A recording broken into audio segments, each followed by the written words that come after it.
Makadii hama neshamwari, ndaitawo dambudziko muno muJoni. Ndinogara kuPretoria.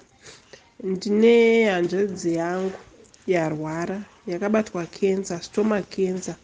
Saka takatanga kuenda kuTswane hospital. Ndokubva vaitwa matesti ose. Ndobva vazonzi vanofanira kuenda kuSteve Biko kuti vanoitwa MRI scan yemudumbu yekuti vakwanise kuonekwa kuti yakatangira papi, irikutangira papi ichigumira papi. Then vakamboadmitwa kweabout 4 days varimo muchipatara, but pakanga pasina any medication yavakanga vachiwana. Vakati havakwanisi kuti vavape any medication kana scan iyi ichinge isati yaitwa. Saka vakati vagare muchipatara kuti zvive easy for them kuti vakwanise kuita sei, vabhukira date. Saka 4 days dzakwana, vakazonzi vabude vaende kumba vanomirira date ravo vari kumba. Date rakanga riri musi wa17 June. Zvadaro vakabva vachizodzokera kuchipatara kuya date racho. Apa situation manje yanga ichiramba ichingowedzera. Vasvika dhera, vakati vasvika vakanzi vanoda 9,000 yekuti vakwanise kuitwa scan yacho cash.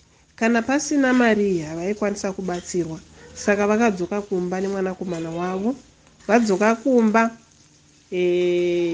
takaramba tichingonovaona tichinovaona, but chiri kuti rwadza takwanisa kureza mari inosvika 4,000, but dambudziko riripo nderekuti situation is going bad and bad every day.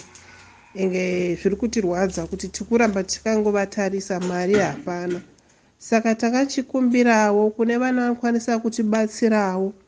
Tinokumbirawo nemweya waMwari kuti mutibatsirewo chero nepawinapo padiki ipapo panoita kuti ndima yedu tikurumbidze kunge takumidza kuipedza. Tiri kutarisira kuti ichinge yangokwana mari yacho tobva tamhanya nawo kuchipatara, asi situation ndo yatiomera. Tasvika pakugumirwa nekuti situation yacho payari ezvinezvi. Pese apa vakanga vari munhu anokwanisa kuzvifambira vachienda kutoilet vachidi, but now the situation manje iri kuramba yasvika pekuti havachakwanisi kufamba.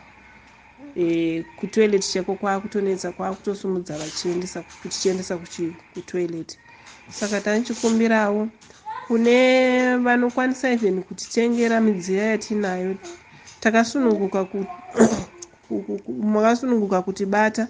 Tine fridge, tine microwave, fridge upright yaHisense, tine microwave, tine deep freezer zvekare.